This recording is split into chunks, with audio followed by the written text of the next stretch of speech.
Hello सम्पूर्णलाई नमस्ते good morning. यति बेला चाहिँ बिहान 5 बजिसकेको छ। चिसो छ मौसम। म चाहिँ यहाँ जमल आइपुगिसकेँ। आजको चाहिँ हाम्रो यात्रा कहाँसम्म छ भन्दाखेरि ट्याक्क राजधानीबाट सिधै रसुवा जिल्लामा रहेको गोसाइकुण्डसम्म यात्रा रहेको छ। तर आजै हामी त्यहाँ पुग्दैनौँ। हामी 3-4 दिनको ट्रेकिङबाट चाहिँ हामी गोसाइकुण्ड हुँदै सूर्यकुण्डसम्म पुग्नेछौँ। अहिले चाहिँ यहाँ केटाहरू चाहिँ आउँदै छन् उता भक्तपुरतिरबाट। म चाहिँ यहाँ जमल आइसकेँ। लगभग ट्याक्क त्यसरी देखाउन लाएन ब्याग स्याग बोकेर। अनि केटाहरू अब त्यहाँ माइती घरतिर आइसक्यो भनिरहेको थियो। अब चाहिँ म ट्याक्क आउने बित्तिकै चढेर जानेछु। यहाँ ब्याग स्याग रेडी गरेर म पनि यहाँ आइसकेँ। रसुवा जिल्लाको आज चाहिँ रसुवा जिल्लाको सदरमुकाम यानि कि धुन्चेमा पुगेर चाहिँ त्यहाँ खानासाना खाएर त्यहाँबाट चाहिँ हामी सिधै लौरी बिना गएर चाहिँ आज त्यहाँ बास बस्नेछौँ। त्यसपछि चाहिँ हामी त्यहाँबाट चाहिँ भोलिको दिनभरि ट्रेकिङ मार्फत चाहिँ हामी गोसाइकुण्ड पुगेर पर्सिको दिन चाहिँ हामी सूर्यकुण्ड पुग्ने चाहिँ हाम्रो टार्गेट रहेको छ। हेरौँ अब हामी आफ्नो टार्गेट चाहिँ फुलफिल गर्न सक्छौँ कि सक्दैनौँ। त अब अलिकति गाह्रै पर्ला। अलि हाई एल्टिट्युड रहेको छ।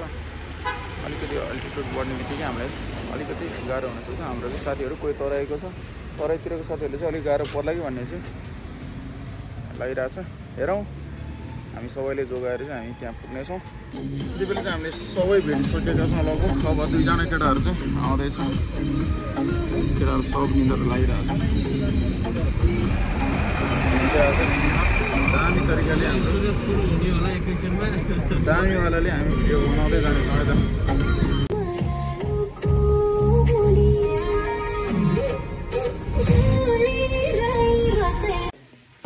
यति बेला हामी काफल डाँडामा छ। त काफल डाँडामा यो ट्याक्क नपुगेको काफल डाँडामा यो चना खाँदैछौँ।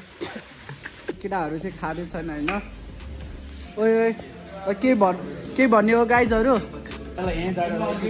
हो न यार, माथि पुगेपछि त मर्ने नै भयो यार। खास गरी पूजन है अलि मनलाई अलि डह्रो बनाउनु पर्यो। यति जाब जाडोले यार। नि यति बेला हाम्रो भण्डार दोष यहाँ सामान मिलाउँदैछ। हाम्रो रिजर्भ भ्यान हो।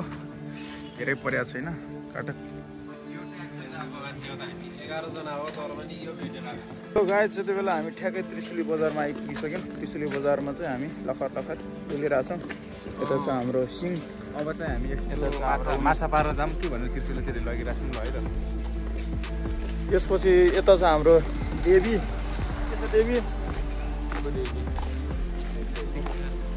के छ केही त्रिशुली बजार आइपुग्यो। अब चाहिँ रसुवा हाम्रो धुन्चे जानु चाहिँ 3 घन्टा लाग्छ अरे। अनि त्यसपछि चाहिँ हाम्रो ट्रेकिङ सुरु हुन्छ। त्यो पछिको यात्रा देखाउने नै छ। यता छ हाम्रो राणाबाट के छ?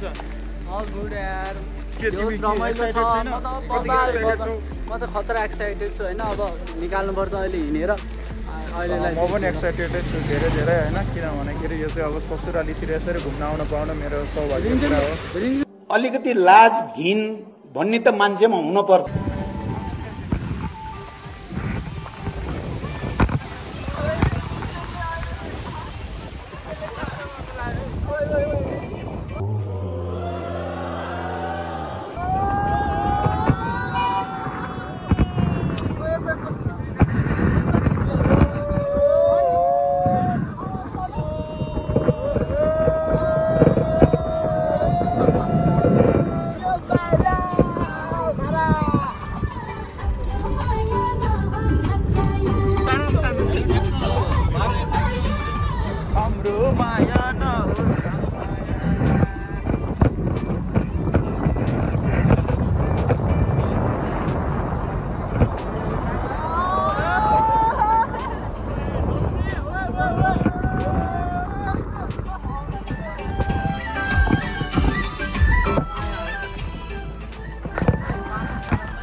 युकेको रानी हो बन्दीपुरे माया हाम्रो माया नहोस् काम छाया तिमी मलाई पर्दैन मन पर्ने तिमीले सर्के आँखाले नहेर्ने मैले हत्या गरेर के गर्नु जान गरे साइली मैले हत्या गरेर के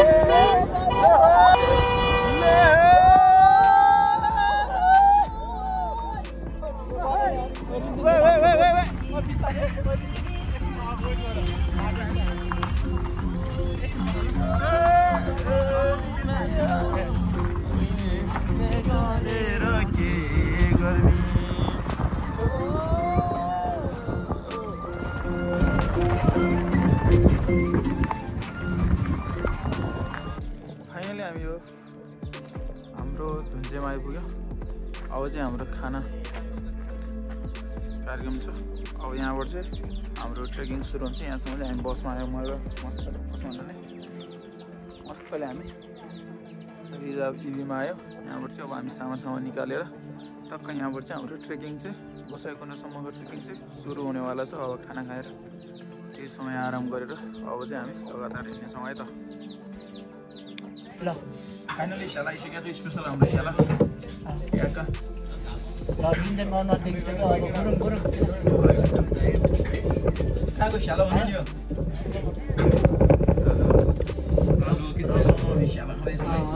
स्यालो खाँदैछौँ है हामी धुम्चेमा गाडीबाट भर्खर ओर्लेर है। अब चाहिँ हामी ह्याप्स दिइरहेको छौँ होइन। दिन्छ नि ह्याप्स भन्छ होइन खानालाई।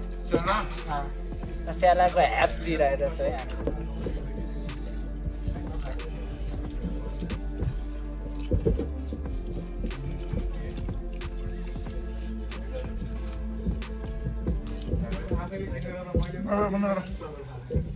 हेलो गाइस, लास्ट हो भने गुड मर्निङ होइन, गुड आफ्टरनुन, गुड मर्निङ भोलिको लागि भनिसकेँ मैले।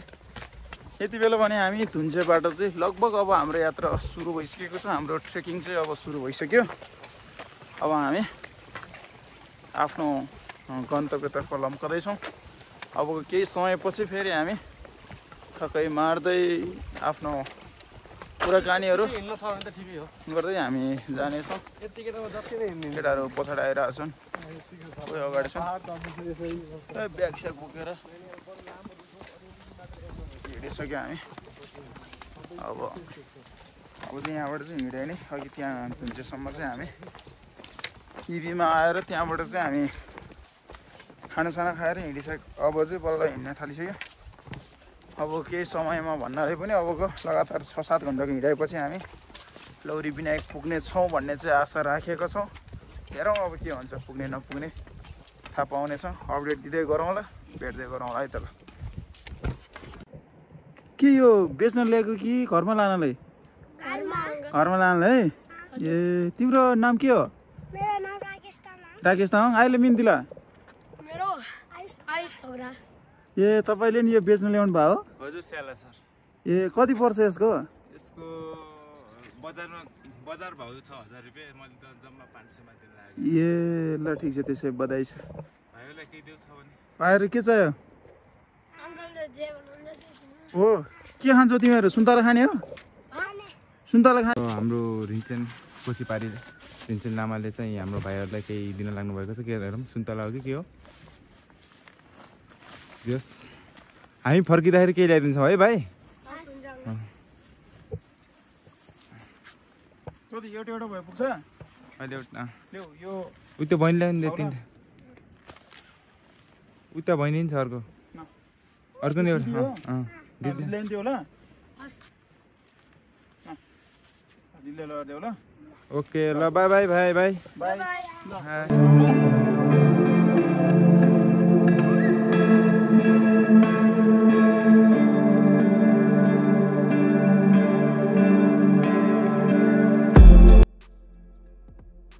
यति बेला चाहिँ हामी टक्क घटे खोलाबाट चाहिँ उकालो लाग्दैछौँ। हामी हिँडेर चाहिँ धुन्चेबाट यता घटे खोला आइपुग्यो। अब चाहिँ घटे खोलाबाट टक्क उकालो जान्छौँ है त, जाँदैछौँ। अब अलिअलि ज्यान गर्ला त थाले जस्तो लागेन।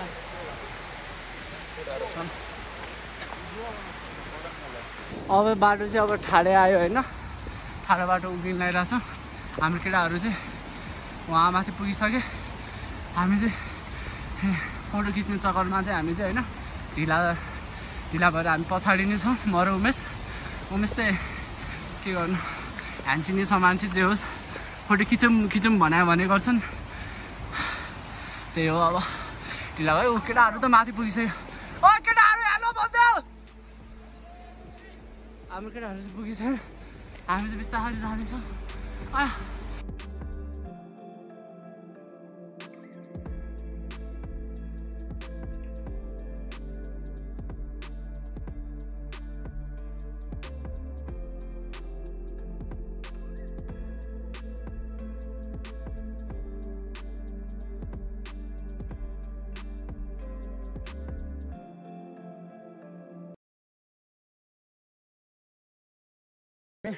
के समयको थकान पछि पुनः हिँडिहाल्यौँ है धेरै बस्यो भने अझ थकाइ लाग्छ त्यही भएर सबैजनाले मुखमै लसुन यत्रो लसुन हालेर हिँडिसकेका छौँ फेरि उकालोतर्फ हेलो यति बेला हामी ट्याक्क देउराली आइपुगिसक्यौँ अबको 2 घन्टा जति हिँडाएपछि चाहिँ हामी उता टन्डनबारी पुग्नेछौँ यहाँबाट नि नजिकै पारीतिर हिमालहरू देख्न सक्छौँ है पारी यता पनि देख्न सक्छौँ ट्याक्क देउराली यो चाहिँ कति भन्दाखेरि सी लेभलबाट 2500 मिटर इलिभेसनमा चाहिँ अवस्थित रहेछ अब जाँदैछौँ यहाँ साथीहरू सबै हिँडिसक्यो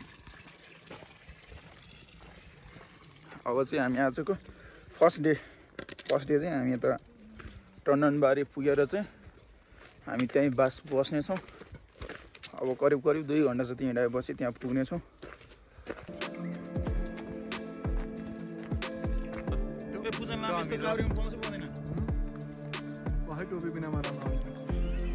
हेलो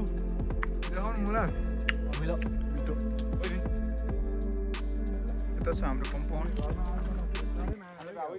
के यो जुम्लाकै परिकार हो परिकार त हैन यो फल हो कि फुल हो यो यो दुईटामा कुन हो त्यो भरि कन्फ्युज भयो म त सुत्रो भन्छ हैन भेडाले कस्तो लामो लामो मैले त देखेको छैन यस्तो त तिम्रो घरतिर पाइँदैन है मोला लामो हिँड्दै हो हेलो गाइस फाइनली यति बेला हामी करिब 2900 मिटर जतिको हाइटमा आइसक्यौँ अबको फेरि अझै पनि हामी 3021-3200 उचाइ जानै पर्नेछ आज पारी चाहिँ हामी चाहिँ अब नजिक हिमालको काखमै पुगिसक्यो त्यो हिउँ परेर यी हिमाल चट्ट देखिरहेको छ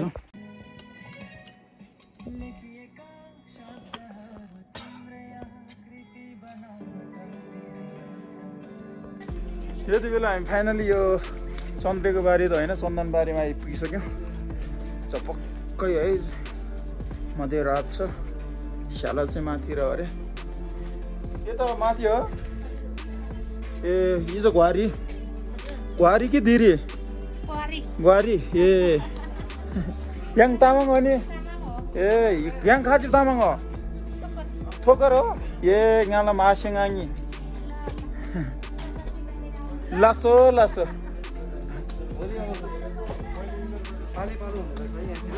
यस्तो समाज यस्तो हो क्या समाज भन्ने यसरी मिलेर बस्नुपर्छ अहिले चाहिँ पालो चाहिँ यता हाम्रो माथिल्लो घरको आन्टीको अरे त्यो घर चाहिँ हामी अब त्यहाँ जाँदैछौँ हामी यो चन्दनबारीमा छौँ राति छ खाना चाहिँ त्यहाँ अब बनाउँदै हुनुहुन्छ होला भन्ने धारणा चाहिँ मेरो हो यार बास पाइन्छ भन्ने जस्तो कथा बनिसक्यो एकदमै थकित छ केटाकेटीहरू केटी त छैन केटाहरू गाह्रो अवस्था छ यो ठाउँ नि यार राम्रो रहेछ ढुङ्गाको वालहरू चिसो छ है ज्याप चिसो छ अन्त फर्स्ट लाइकर कमेन्टर भ्युवर तथा डिसलाइकरहरू जतिलाई हार्दिक बधाई